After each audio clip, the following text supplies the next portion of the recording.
We're going to be talking about Collaborative Divorce 101 today with Carrie, Natalie, and we should have Cindy Chisvin also joining us for the call in just a moment. You ask Looks and like there she she's shows signing on up. now. Amazing. Magic. Well done. Good There morning, she is. Cindy. So in this 1 hour presentation, Russell, Carrie, Natalie, and Cindy will be sharing their insights on collaborative practice, covering the following topics. What the heck is collaborative practice? Collaborative practice training, the CP participation agreement, the roadmap to success, neutrals, the power of a full team, your first meeting, impasse, reaching a settlement, and debriefing. And we're also going to hold a Q&A segment at the end of the webinar. So without further ado, it's now my pleasure to introduce our hosts. So first off, we have Carrie Heinzl, and Carrie Heinzl is the founder of Fairmore Family Law Financial Solutions. Fairmore offers independent, fact-based financial analytics and settlement insights to individuals and couples working through separation and divorce. Carrie is an active collaborative process trainer, co-teaching the introductory program for new collaborative professionals and advanced level trainings for the seasoned practitioner. Carrie has taught statistics, research methodologies, and psychology at college and university levels. In addition, Carrie has presented at conferences for the Ontario Association of Collaborative Professionals, Family Dispute Resolution Institute of Ontario Annual Conference, and the International Academy of Collaborative Professionals. Next, we have Natalie Derbyshire, and she is a partner at Stanchieri Family Law in Toronto. She has been practicing family law since 2006 when she was called to the Bar of Ontario. And Natalie is determined to practice family law with a view to improve dispute resolution options for her clients and empower them with the knowledge to make good decisions to foster, insofar as possible, financial stability, long-term peace, and happiness. She is also a certified collaborative practitioner and aims to save clients money, primarily recommending dispute resolution processes such as collaboration, mediation, and negotiation as alternatives to court whenever prudent. We have Cindy Chisvin, who is a member of the Ontario Association of Mental Health Professionals. With over 35 years of experience, Cindy completed her Master's of Education degree with a special focus on counseling therapy from the University of Toronto. With a passion for the therapeutic process, she works with individuals, couples, and teens to help people deal with life struggles by offering support and experience in the areas of communication issues, conflict resolution, anxiety, depression, grief, and relationship counseling. As well, Cindy has over 35 years of experience working with families, children, and individuals dealing with the life transitions from divorce. She is trained in collaborative practice and is proficient in writing parenting plans and has dealt with high conflict situations. And lastly, we have Russell, and he is the founder and senior partner of Russell Alexander Collaborative Family Lawyers. With over 20 years of experience, Russell offers a wealth of knowledge and expertise in collaborative family law. He uses his experience with a client-focused approach by creating unique solutions for each of his clients to enable them and their families to move forward with their lives in a compassionate and collaborative manner. I'm going to pass things over to Russell now to get started with the presentation. Thank you for those kind words, Shannon. When you get a chance, share Brian's link with our audience members. We're going to have a bunch of show notes that we're going to deliver to everybody who's attended today in terms of some of the items we're talking about. We're going to do polls similar to Brian, probably not as good, but we're going to try to match Brian in terms of polls. It's really good to get the audience interaction. Actually, let's run our first poll as I'm doing my opening comments. So first poll is just tell us a little bit about yourself so we can get an idea of who our audience is. And please provide us with your feedback. At the end of today's program and tomorrow's program, we're going to have feedback for not only the subject matter, but also for the speakers. And it's going to help us develop this program even further. So that's, and we've got a dream team today. I can't think of a better group of people than Cindy, Nat, and Carrie to be presenting on this topic. So I want to, in advance, thank everybody for donating their time and expertise this morning. So let's see who our audience is today. What are our poll results? All right, law professional, 73%. So it's great to have our colleagues join us today. Professional in another field, 14%, going through a divorce, 6% doing some research and law student, and other, which you can put in the Q&A box for us. So thank you.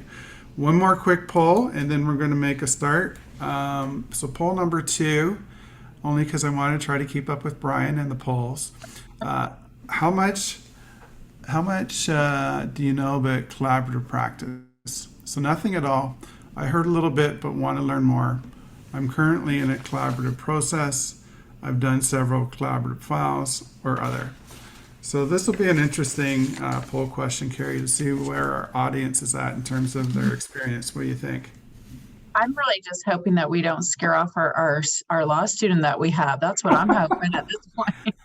Discourage them from collaborative practice? Just scare them all, and just in general, just if they're running away from law altogether. That's my concern. Only if the article at my firm is that going to happen. So I think you'd say. That won't happen. I worked for you. So I had the pleasure. That was all right. Well, let's see what our audience knows. Nothing at all, 10%. I've heard a little bit and want to learn more. Well, you're in the right place, almost 70%. That's great to hear. Currently in the process, 4%. Done several collaborative files, 8%, or other 8%. Again, put the other in the Q&A so the panelists can know. So that's sort of our introductory polls. Let's get to our next slide. What the heck is collaborative process? Cindy, what are we talking about today? So collaborative process is an alternative dispute resolution process. In other words, it's a non-court-based process for resolving the issues of families transitioning through separation, divorce. It's an interdisciplinary team approach. So what that means is there are the 2 lawyers, one for each client, both trained collaboratively. There is a family professional, which is my role. I'm a neutral. And then we have the financial professional, which would be Carrie's role, who is also a neutral. Collaborative process provides clients with a safe space to be able to identify their goals and to have the difficult conversations that will arise when transitioning through separation divorce. The team supports the clients in creating their own solutions. So rather than going to court and having a judge telling you what your life is going to look like for the rest of your life, including how you're going to continue parenting your children post-divorce, this is a process that supports the clients in making these decisions for their family. It puts the needs of the children first. It puts the needs of the family first, both financially and in parenting, and it puts the needs of the children first in a parenting plan. In other words, it ensures that the children are able to have a healthy, loving relationship with both of their parents post-divorce.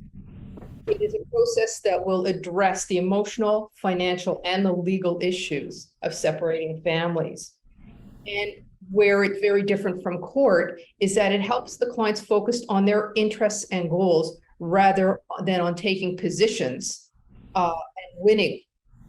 Because if one person wins, that means the other person loses, and then the entire family loses, particularly the children.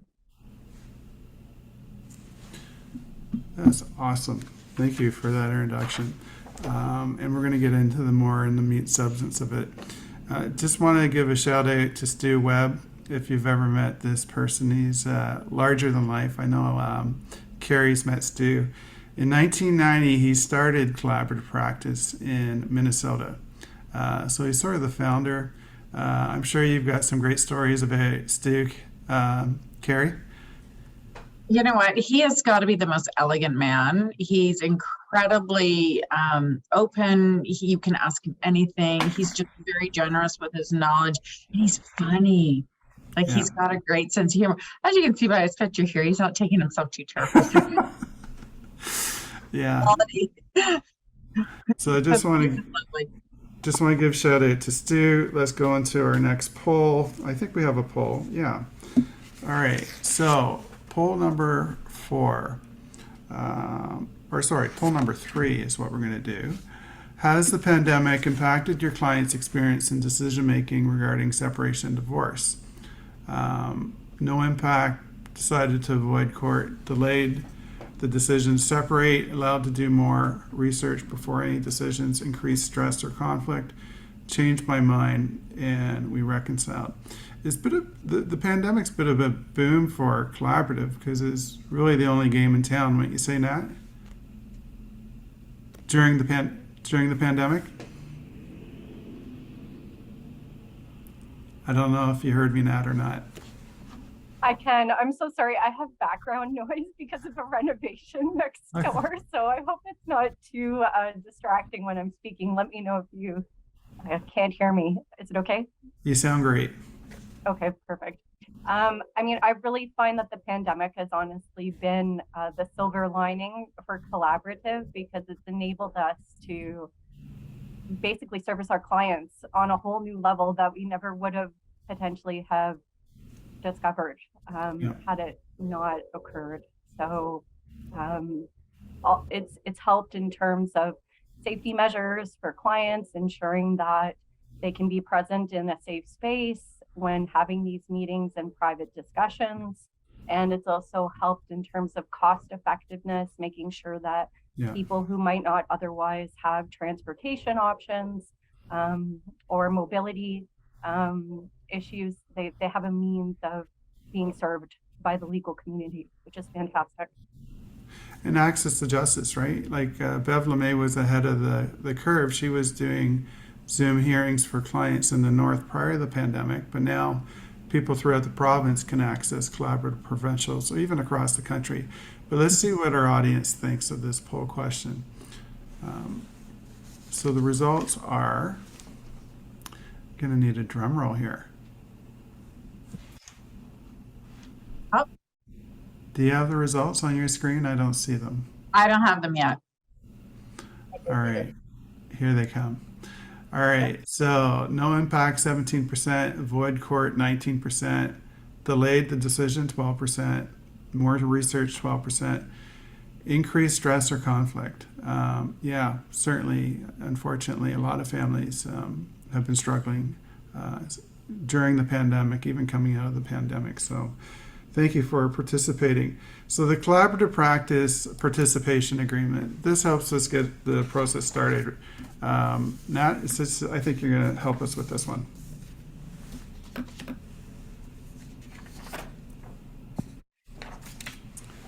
Natalie, are you with us?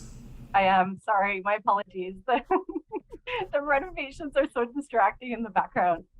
We can't hear a thing. It sounds great at this end, at least for me. Does it? Okay, fantastic. At least you can hear me. I can barely hear you. No one listens to me anyway, so I'm used to that. Say anything, Russ. So, Nat, you're going to talk about the collaborative practice. Are we going into training? No, we're going to talk about, training. This is you, Carrie. Yes, This is me. Sorry, I'm so excited to get right into the participation agreement. Go ahead, Carrie.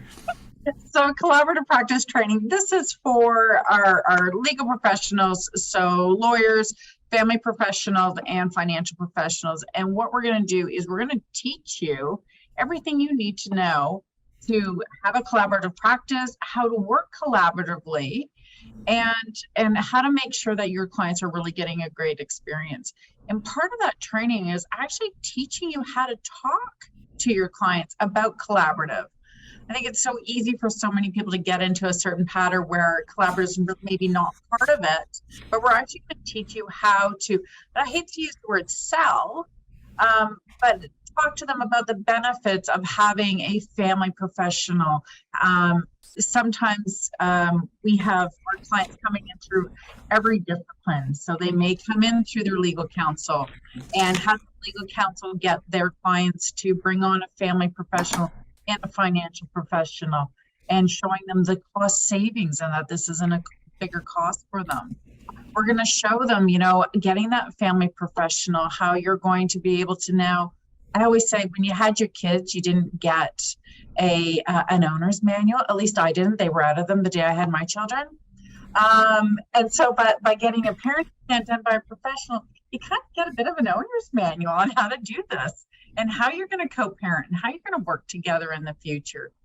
Collaborative is really about how do we make your family, because you will always be a family, how do we get your family dynamic to work going forward? We don't want to concentrate on the past. We really just want to concentrate on how do we get you guys set up for your next chapter in the best possible way.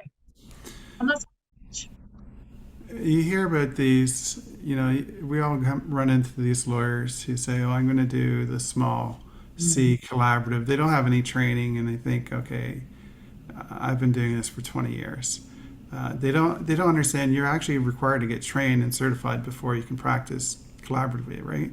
absolutely. And one of the things that I do want to specify is that we do not teach you how to sing Kumbaya. It is not part of the Hey, you're curriculum gonna ruin at our all. next. You're gonna ruin our next poll. Let's get into it right now. Let's go to poll number 4. See what our audience is thinking of all this. So, poll number 4. What is the biggest barrier to collaborative practice training? Cost of the course is too high. Time away from work is too long. Not that interested. Don't know what it means to do collaborative. Well, we're going to tell you today. Don't know where to sign up. And I have a bad singing voice for Kumbaya. Okay, so Carrie's kind of led us into that. But You prior don't to have the, prior to the pandemic, it used to be 2 sessions, usually in a place away from your community, wherever it was involve a hotel room and travel and everything else. But you and Brian have really made it streamlined throughout the pandemic. Tell us a little bit about the Zoom training. Yeah, absolutely. So Brian Galbraith, myself, and our family professional, who is Bebla May, is our third training partner. What we've done is we are solely online.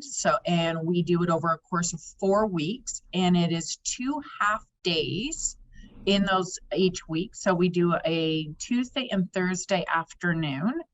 We want people to be able to still work in their practice, deal with their clients, making sure they're not giving up everything for this week. Make a living, right? Yeah. Well, exactly. You still have to do all of that. We want to minimize the time that you are away from work. Because we are online, we are able to do a lower cost. So before it was almost $3,000, I believe, for the full day trainings while you were away. You were also going to also have your hoteling and all of that wonderful stuff. So I believe we're at $1,950 is the cost for the entire training period, which is the 4 weeks, so 8 sessions in total. If you don't know what it means to be collaborative, we're going to teach you all of that. And if you want to sign up, our next session is in November, and you can sign up at cptraining.ca. Maybe you can send a link to Shannon. We'll put it in the chat or the Q&A for the audience. Okay, let's see our poll results here. See what our audience is thinking. Biggest barrier is cost. If you actually add up the number of hours the trainers put into the program, they're getting paid a nominal fee. They probably would make more practicing privately. I do appreciate it is expensive though. Time away from work. $1 an hour. Yeah. Time away from work. Well, yeah, if you're blowing off 7 days full time, that's hard to schedule. But the Zoom training, and I'm a fan of it, lots of my associate lawyers have done the training, makes it more flexible. Not interested, don't know what it means to do collaborative. Well, we're going to tell you more today. Don't know where to sign up. We're going to give you that information today as well. So you're in the right place. All right, so now, Nat, it is your turn. The collaborative practice participation agreement. This is how we get the party started. What are we talking about here? That's right. It's my turn now. When reading a collaborative participation agreement, which we refer to as a PA, you might ask yourself, what does the fine print mean? This is a high-level synopsis of the key or the salient points of the PA. In essence, we pledge to stay out of court. It's an agreement to be honest and to produce full and frank financial disclosure or evidence. It's a commitment to engage in civil, respectful, and constructive communication. It's a binding agreement to employ interest-based as opposed to rights-based negotiation. This means we focus on goals, interests, and preferences of the clients. And sometimes where appropriate, we might seek out the viewpoint of the children depending upon their age and level of maturity. It's a promise to work as a team rather than in a self-serving or adversarial manner.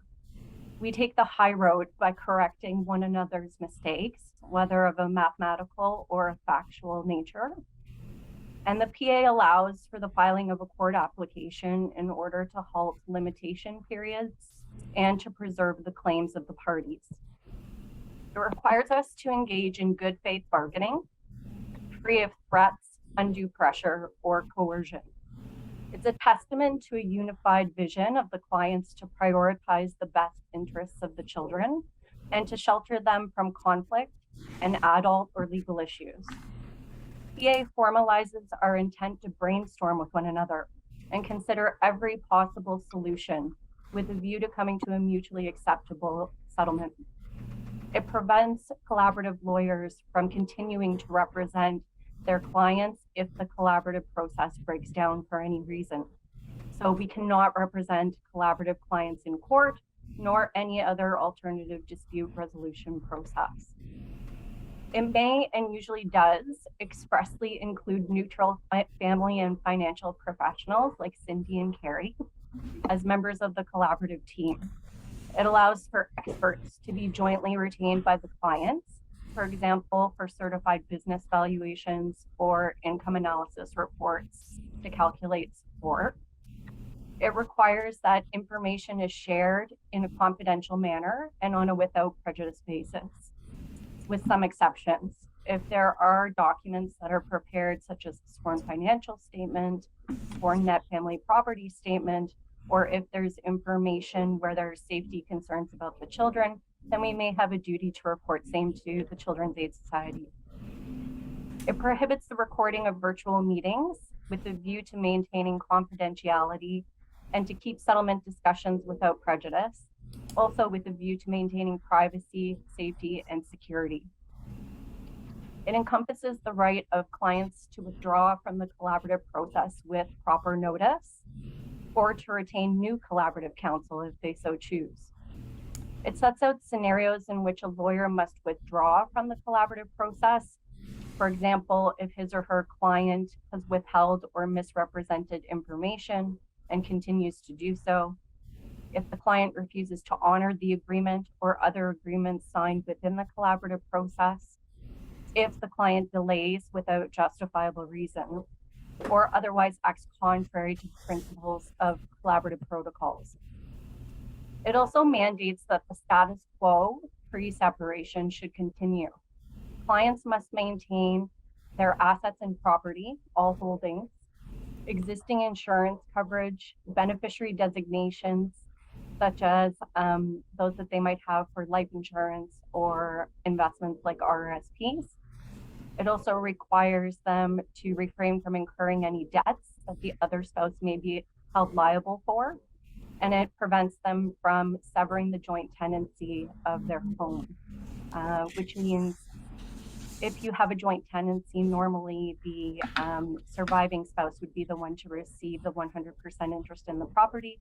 If you sever that joint interest, the title holders become tenants in common, and their respective interests can pass to their beneficiaries. And that's the PA in a nutshell. Wow, you've unpacked a lot in a short period of time. Thanks, Nat. We're going to talk about part of the participation agreement are schedules for the neutrals that you're going to engage. We're going to talk about that in a moment. My favorite part of the participation agreement is Schedule A, and I call it the roadmap to success, but we've created an infographic for everybody to sort of visualize the process, and we'll go to the next slide. So what I like about this schedule is you can know where you are in the process. So if you're the client and you're trying to understand, how do I get to the finish line? This is the roadmap to success. So you build the foundation, you introduce the process to your clients, you gather and exchange information, identify goals and needs and the client's interests. You identify choices, you evaluate the consequence of each choice, and then you come to a decision and implement the decision. Oftentimes, we can't resolve matters at the first meeting. We may need a pension valuation, or we may need a business valuation, or an income assessment, or the documents are just not available yet, or we're working on a parenting plan. So it may take 2-3 meetings, sometimes even more, to fully resolve your matter collaboratively, but it's certainly much more effective and much more respectful and peaceful system, in my view, than the alternative, which could be litigation. So that's sort of a quick overview of the roadmap. We're going to include this in our show notes. But let's get to our next poll, because we haven't done poll for a while and we want to find out if our audience is still awake. So poll number 5. Let's see what we have up today. What is your largest roadblock to using a neutral? And we're going to give everybody a moment. We have lots of Q&A coming in. Thank you so much. There are some questions about financing the training. Carrie, maybe you can answer that question in the Q&A box if you can't afford it.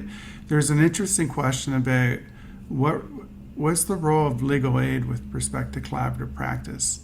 Do you know, Nat, if an area director will authorize a certificate to deal with matters collaboratively? That would make sense, but have you had any experience with that? I haven't had a direct experience, but I imagine they would. It's a question of whether or not the lawyer or the law firm acting collaboratively actually accepts legal aid. So that may take a little bit of research. Yeah, that could be the first barrier, right? Lots of great questions. Please keep the questions coming in. We're going to try to get to them as many as we can. All right, let's see the answers to the roadblock to using a neutral. Neutral being a family professional, financial professional, other professional. Loss of revenue. Won't know what to do with my spare time. I can do it better. I'm a control freak and need help. What's a neutral? You know, I used to get this pushback a lot when I'd bring financial neutrals in, and I don't want to steal Cindy's thunder, but some lawyers would say, you know, this is my business model, right? I'm going to do the financial statement, or I'm going to get my law clerk do it and build them out at whatever their hourly rate is and generate income for the firm, which is kind of crazy, right? If you think you have 2 lawyers producing the same document and then going to motions court to argue over what wasn't produced, it's this merry-go-round of disclosure that the court talks about in the case law. So I certainly... I'm a fan of neutrals, but let's hear what Cindy has to say. So the neutrals would be a family professional and a financial professional, whereas the lawyers are not neutral because each lawyer is acting on behalf of their own client.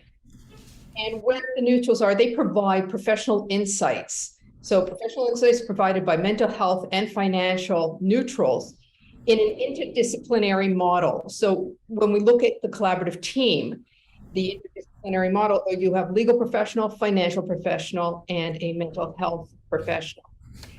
The way I like to equate it is, if you are unwell physically, you're going to go to the doctor that specializes. So if you have a cardiac issue, you're going to go to a cardiologist. You're not generally going to go to your family doctor for heart surgery. So therefore, you should be coming to the professional that has expertise in that area. The lawyers deal with the law. The family professional will deal with all the mental health challenges, will deal with all of the emotional challenges, will deal with all of the parenting issues, because that's all they do. And the financial neutral, who's expert in all areas of the financial agreement and settlement, is going to give you their expertise. That's all they do. So the other thing with neutrals is they are impartial. So they are not advocating for either client, but they're working together with both sides on the settlement that works for the family. And in that, it's a shared cost. So this is also somewhat of a cost advantage to the clients, because the neutral both parties have to participate in sharing that cost, which also keeps them not advocating for either side. So now let's specifically talk about each of the neutrals. So the family professional. The family professional will support and manage all of the difficult emotions that will arise going through the separation process. They will create a parenting plan with the couple on your puts the kids forward and allows the children to grow up in two healthy environments where they have loving, healthy relationships with both parents. It addresses all of the issues in parenting plan. And when I talk about a parenting plan, it's more than simply parenting plan is more than simply a schedule of parenting time. We talk about how holidays will happen. We talk about summer breaks and Christmas holidays and any other holidays tied to a religion. We talk about PA days. And then we also talk about decisions, how are major decisions being made? Cindy, can you just speak up a little bit? We're getting some feedback. We're getting some audience members saying you're a bit coming in and out. I'm not sure why. I'm not sure how to change that. That's okay. Just talk a little bit louder. That'll be great. Thanks. So it's all aspects of anything that would do with raising your children. In a financial neutral, they will help a couple to understand and communicate shared financial information. The financial neutral will help the couple in giving them a list of all of the pertinent financial information that they will need.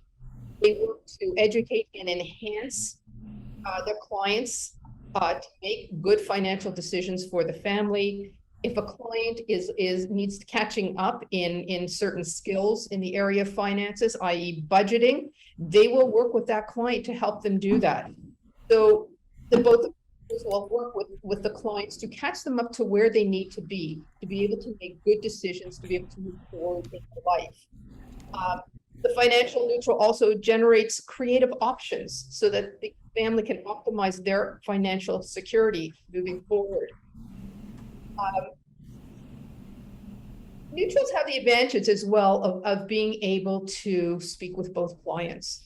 So where the lawyers will only speak to their clients, the neutrals will be able to come to team meetings and be able to share information and perspectives from both sides by gathering the information that is needed, understanding the emotions that are happening on both sides, because often those emotions need to be addressed so that the team meetings and decision-making can move forward as smoothly as possible. As well, the neutrals will help manage the emotions and the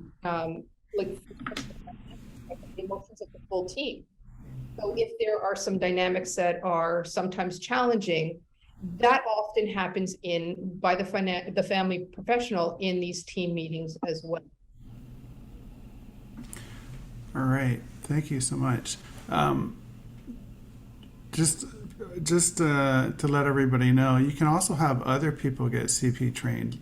I know there's mortgage brokers, other professionals who get the collaborative practice training. They get to network with the professionals and bring a certain expertise, especially the mortgage professionals I know of. Oftentimes they're refinancing homes, or the person's getting an equalization payment, wants to buy another home. There could be credit problems. They may have to go to secondary lenders, or lenders won't deal with them until they get an agreement in place. So very useful to have these other professionals involved. Another question that came in, and then we're going to go over to Nat and Powerful Team. Carrie, is there now uniform training across the province for collaborative practice training, or is it sort of ad hoc? No, it's not ad hoc at all. Over the course of the pandemic, actually, we worked really hard to make sure that all the training is very uniform. We're all teaching the exact same curriculum, pretty much all in the same order. We have very measured things that we must meet. Everybody who is doing training, there are very specific training groups, and we have to meet criteria to be trainers as well. Yeah, so in fairness, Brian and Carrie aren't the only show in town. There's other training teams throughout the province, probably closer to your community. I'm not discouraging you from using Carrie. I'm a fan. I'm just saying the province has lots of people available to do the training at different times of year. So just want to put that note out there. All right, Powerful Team. Russ, just so that everybody knows, is if you're looking for training dates and things like that, it's always available on the OACP website. Right, and I think we've already sent that link out, so you guys can kick the tires and learn a lot more through that site, or any of our sites. You'll find additional information. So Powerful Team, this is really where the magic happens, in my opinion, but let's hear what Natalie has to say. So I get the pleasure of tooting the team's horn. Toot toot. 6 heads are better than 4. Is that what the team horn sounds like? It sounded differently last time I heard it. Depends on the horn, Russ. It's a train. Carrie will tell you it's a train horn, right, Carrie? Always a train. Always a Runaway train. 6 heads are better than 4, as I Yeah. said. In normal, standard, traditional negotiation, you're having normally 2 counsel and 2 clients at the table. But with collaborative, we typically have the family professional and the financial professional assisting us. And as Russell noted, sometimes some extra experts at the table, such as a certified business valuator or a mortgage broker. We strive to minimize the costs of clients and use time efficiently, and we create a balanced approach to dispute resolution. As Cindy mentioned, it's an interdisciplinary expertise that minimizes the chance of errors and produces optimal emotional, financial, and legal outcomes. It allows each professional to focus on what they do best. It certainly makes my job easier. And I'm sure the team here today can attest to that. It's my preferred way to practice. We model the behavior that we want our clients to emulate, and we do not take advantage of each other's mistakes. We raise concerns with a view to problem solving and not causing further issues or inflaming the matter. We are non-positional. We propose ideas, and we remain open to suggestions and the knowledge that others may impart. We don't act in an adversarial manner. Instead, we respectfully disagree and continue to problem solve. You wouldn't pay your mechanic by the hour to argue about how to fix your car, or at least you shouldn't, in my view. So like the adversarial paradigm, although some enjoy it, I feel it may not serve the family's best interests, particularly in the long run. We make each other better at what we do, and we learn from one another. We have a unified goal of achieving a win-win scenario for our clients, and we can help save the clients money by having individual meetings with one or more professionals as required. We shuttle as may be appropriate so that we can enhance safety and privacy. We triad where appropriate, meaning we might have 2 or more professionals in the room with a client at any given time, for example, to help with a particularly emotional issue, or simply to help keep the matter as calm and peaceful as we can. We prepare joint opinions in order to try to steer the clients towards resolution. And we still provide them with independent legal advice so that they understand what the outcome would be if they elected to withdraw from the process. We are forward-thinking and proactive, and we use our combined expertise and experience to anticipate and resolve issues before they arise. We trust in and give each other the benefit of the doubt, and we avoid jumping to conclusions or he said, she said, by filling in informational gaps, as Cindy said, to formulate a workable deal, because sometimes we're only receiving one side of the story. We aim to minimize or eliminate stress of the team and the clients, and we help the family move forward by modeling good communication skills and laying the foundation for successful co-parenting. We also remain available to help the family in the future as new issues arise. So if you were to go to court, for example, instead of engaging in collaboration, you can't be guaranteed that you'll return to the same judge, but by engaging in collaboration, you do have the benefit of returning to your neutral professionals and your counsel to assist in the future. Great stuff. The and you can have supersized teams too, right? You have your family professional, your financial professional. If you have a family with a business or large corporations, you can bring in a corporate specialist, an estate planner, tax specialists, business valuators, all collaboratively trained. And what I like about that process is the issue identification becomes much more effective. I'm trained in family law. I don't necessarily know what the tax consequences of restructuring a corporation might be. But the professionals help the team, and you get a much fulsome and better result. In your opinion, Nat, what percentage of collaborative cases, what's the settlement percent? This is an audience question that came in just recently. In your experience. I think it depends, honestly, on the level of cooperation between the clients themselves. We can lead a horse to water, but we can't make it drink.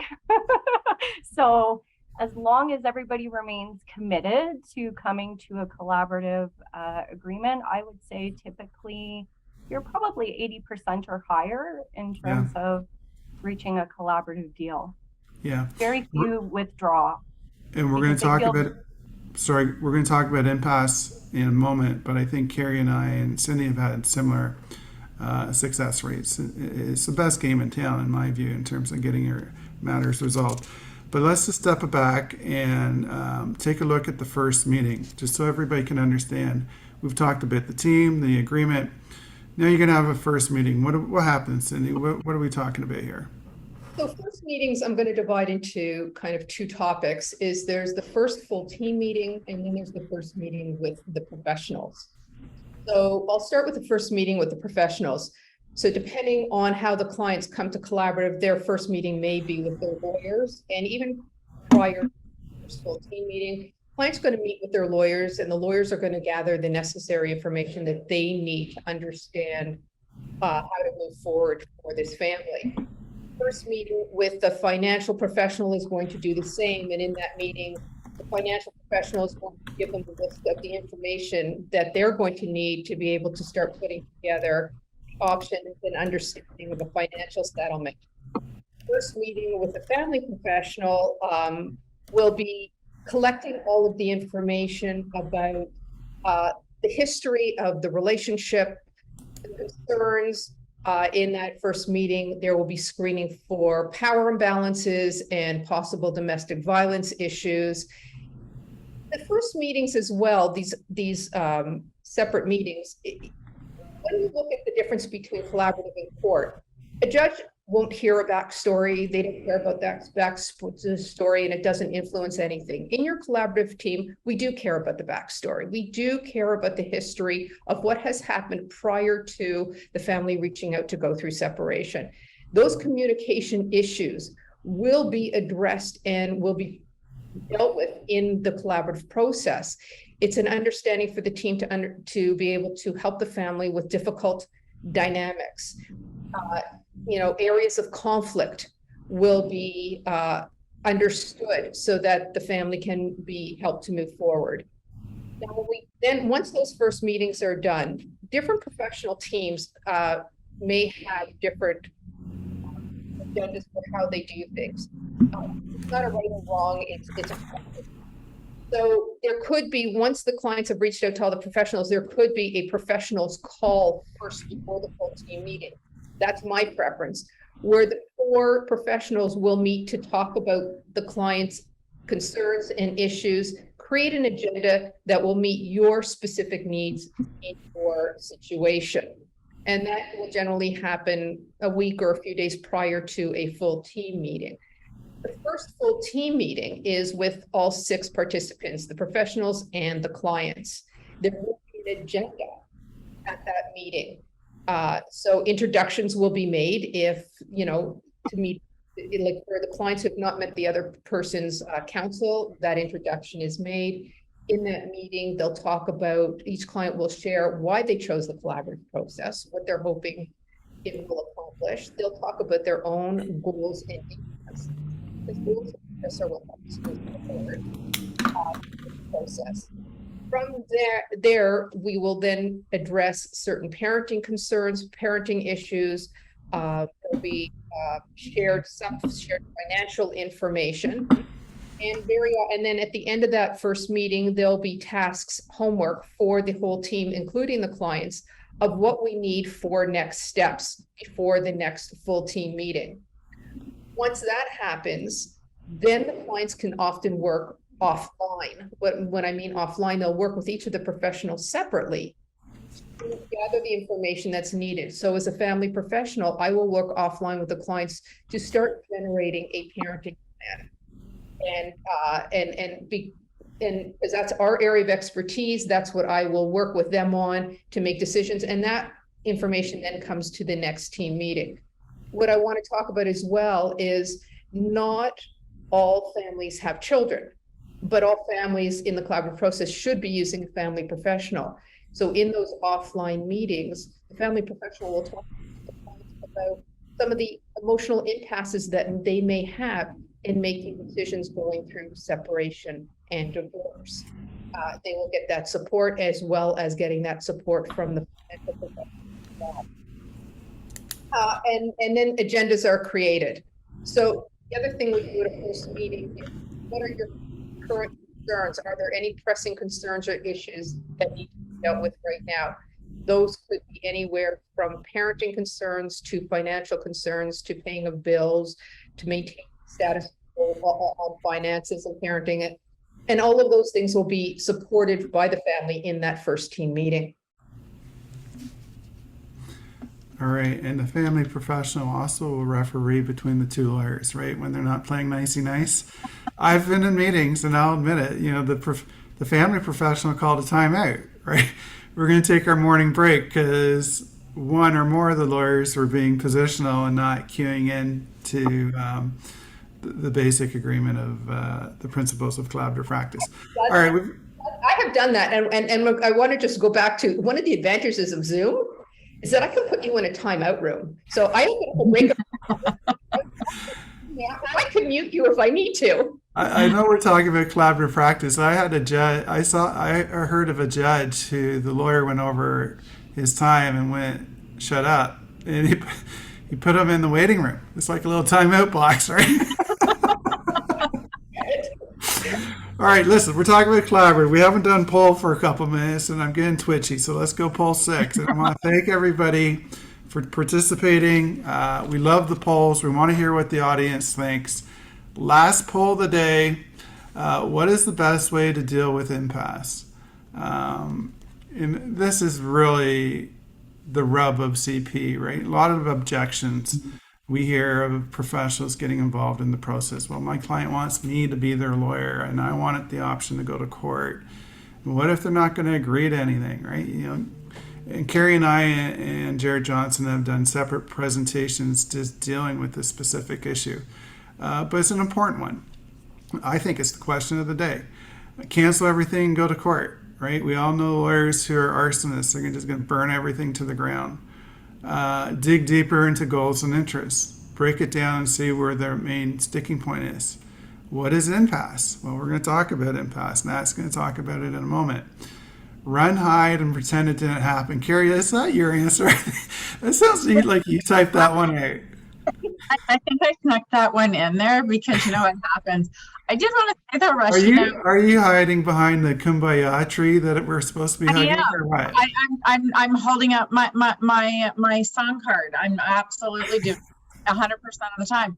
You know what I find really funny though about this question though, Russ, is that we have cancel everything and go to court, except for you and I are experiencing more court that we're pulling out of and bringing into collaborative. So I don't even know why we would even consider that now. We call it runaway train, and what we find is people 2 years into the court process fire their lawyers, run out of money, whatever happens, getting ready for trial, and they didn't even know there was a collaborative option, right? Yeah. Like if they'd known 2 years ago, they would have done collaborative. And it's sad that they spent, their child's college education fighting over issues that could have been resolved quite easily.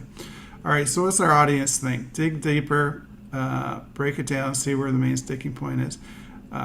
Great answers. What is impasse? All right, well, that's a nice lead in. I know, I like the one honest person that said run on.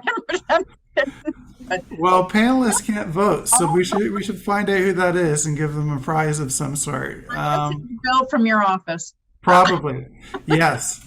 High probability it could be Bill Rogers. Okay, so impasse.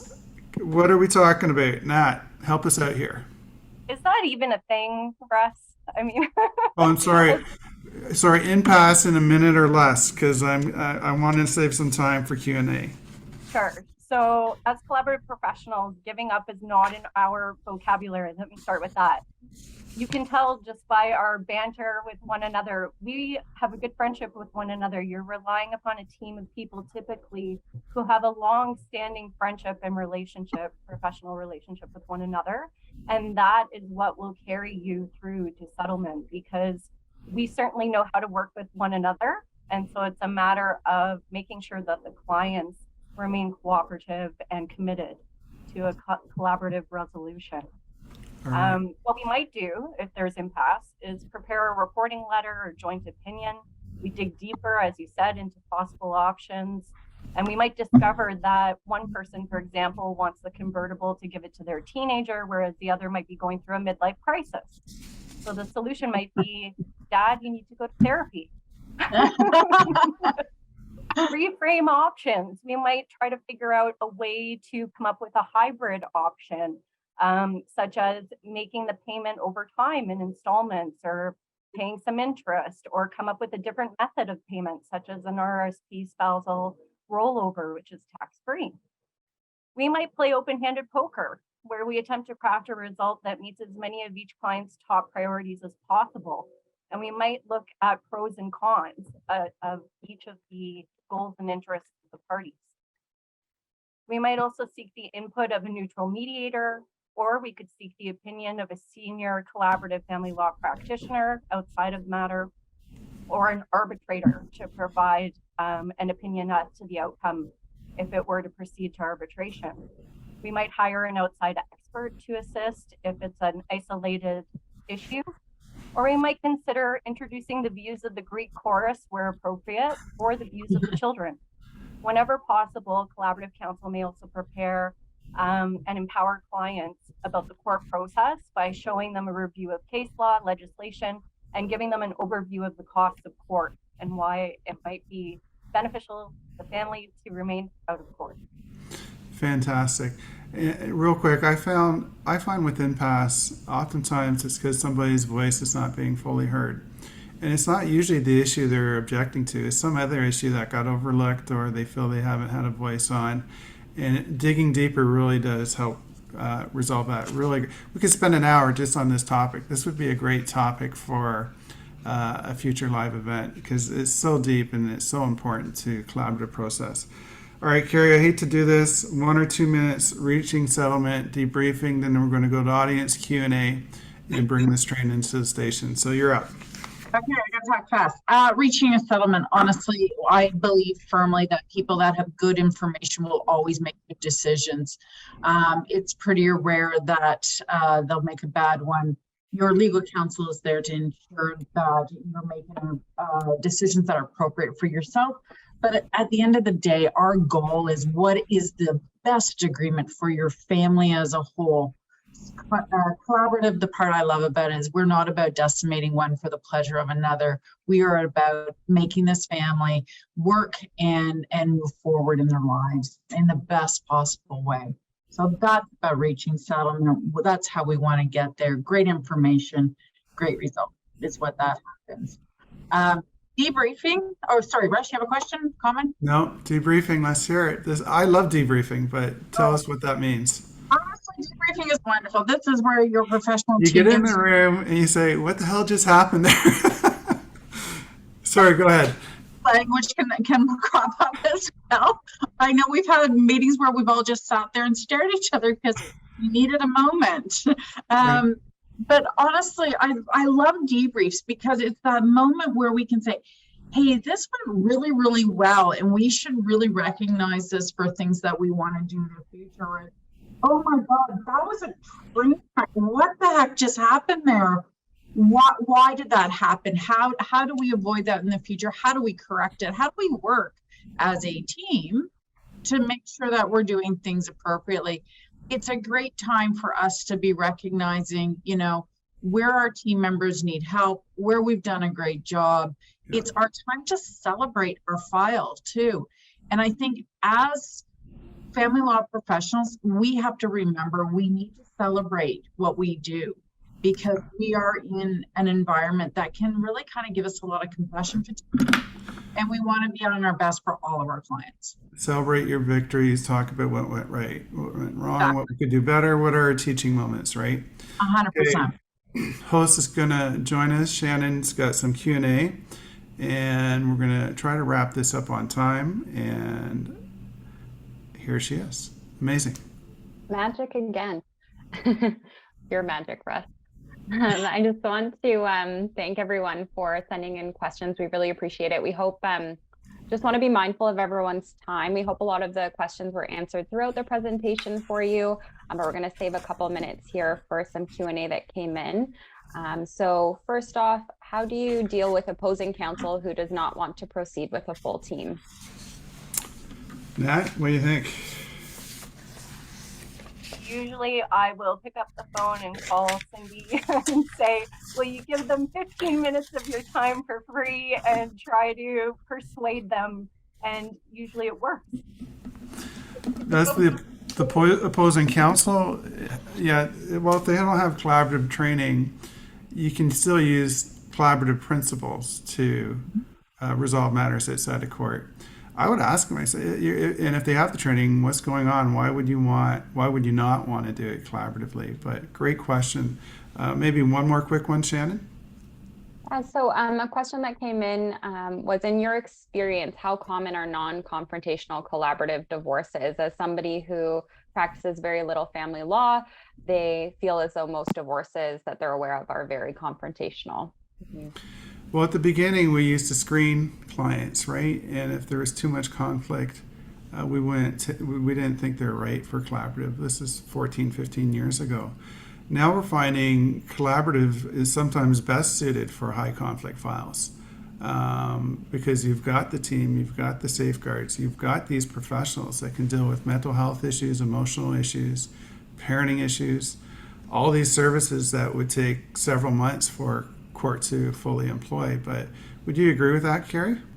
Oh, 100%. I don't think there's anything that we can't really accomplish in collaborative. We've done some amazing work where we've had really difficult files, really complex, whether they're complex financially, complex relationship-wise, and we've had really great results from it. I often also find that when there's a high conflict, when the family professional is able to speak to both clients and the clients feel heard, it will oftentimes calm down the conflict when they don't get that opportunity in a court process. Right. 11:30, Shannon. Great. Thank you so much. I just want to thank our panelists once again. Thank you, Carrie, Natalie, and Cindy. We really appreciate you offering your time and knowledge for today's presentations. It was very insightful.